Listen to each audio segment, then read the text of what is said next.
everyone, so today we're going to be doing a makeup review, and it's a review of the new Maybelline foundation, which is the Dream Velvet foundation, which is Maybelline's recent launch, and they describe it as a soft matte hydrating foundation. I'm going to read you the claims from the back as well, and it says it's the first gel whipped foundation, a fresh new flawless. Dream Velvet whips a fresh gel into a velvet soft texture. Complexion looks perfected and smooth with a soft matte finish just like velvet. Skin feels fresh and stays hydrated all day long. Suitable for sensitive skin, non-comedogenic, all that kind of thing. And I've got it in the shade 21 Nude, which I generally think with Maybelline foundations kind of go a shade lighter than you think you are, because they can kind of oxidize a little bit. And this is the shade that I am in most Maybelline foundations. So that's just a word on the shades. Just to give you a little bit of the info about the price, I've looked it up here just to be able to tell you guys. And I bought mine in Boots, which is currently selling it for $7.99, but when it first launched I think it was a bit cheaper. I think it was like $6.99, but you know what it's like with the drugstore. Maybelline that are always on offer, and they've got 6 shades available, which isn't amazing, but it's kind of, you know, how it goes with drugstore foundations, I suppose. They might add more later, I'm not sure. But let's talk about the foundation. So this is a foundation that I'm wearing on my face today, and I'm going to come, well, I won't come too close because the lights will blind me, but you can see it is a really pretty foundation, and I've used this a couple of times now. I've used it 3 different ways. I used it with my hands, I used it with the Real Techniques buffing brush, and with a damp kind of beauty blender sponge.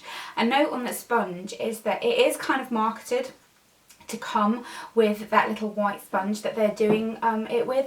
I don't particularly think that that will work. I haven't tried it, I'm not interested in trying it. I looked at the sponge in store, the quality of it didn't look that nice to me, so I preferred it without.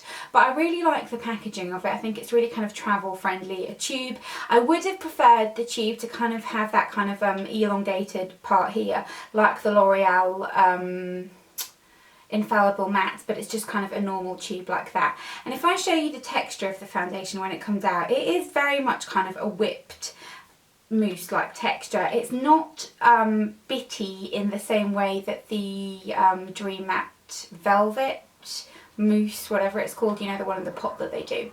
That's what the texture of it looks like. You can see it's quite thick, and if I kind of put it onto the back of my hand, you can't really tell because of the colour of it, but it's kind of quite thick, and it's not the type of product that if you like kind of a very liquid foundation you're going to like. It's kind of a little bit stiff, and in terms of the texture and in terms of the kind of finish, really, I would liken it to the Tarte, sorry, someone just drove past the window on their motorbike.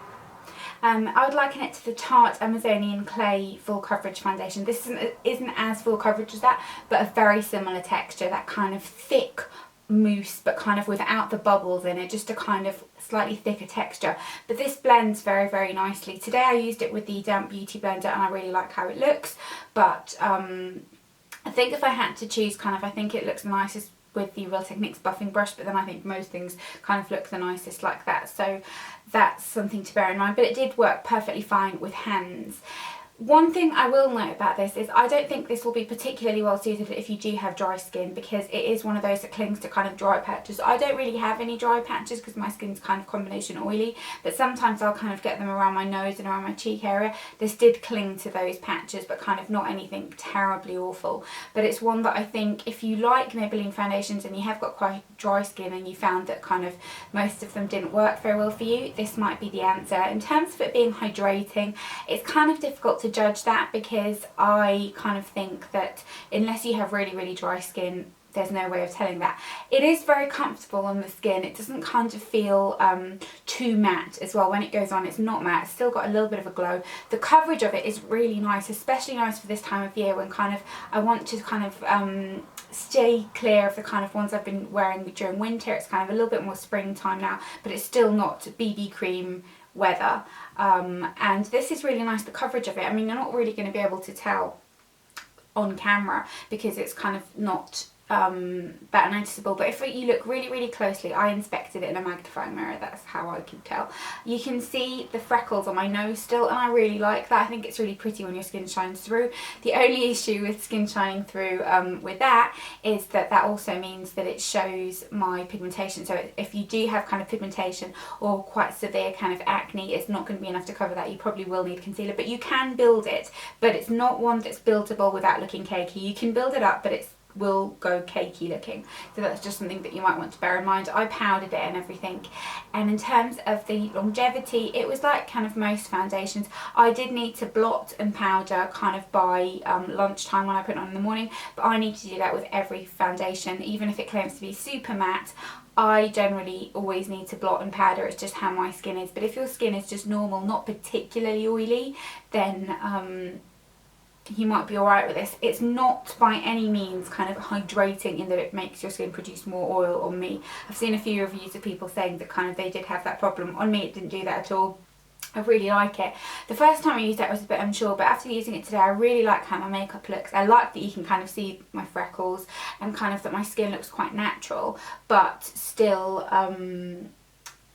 with decent coverage. I've got the Vichy Derma Blend concealer on my kind of pigmentation areas, so you can't see that obviously. But overall, I would probably give this a 6.5 to 7 out of 10. I think it's really reasonably priced. I like the packaging. I think it would be best suited to people with kind of normal or slightly dry skin, not severely dry skin if you've kind of got flaking and that kind of thing, because it will accentuate that. If you've got very, very oily skin, this will work for you. Just be prepared to blot and powder throughout the day, but I don't particularly mind doing that anyway. But the coverage didn't break down or anything, and I think the finish is really pretty, and I much prefer it to the original Dream Matte Mousse, even though I do quite like that one. But that's everything. I will link down below where you can buy it, but it's basically, you know, Boots Superdrug, that kind of thing. I think the price is really good, and I actually bought this with my Boots points because I had enough. But I will be using this for kind of the next few weeks because I really like it, and I would love to know your opinion on it, if you've used it, what you thought, and what your best what even is that best method of application is. And I will see you in my next video. Bye.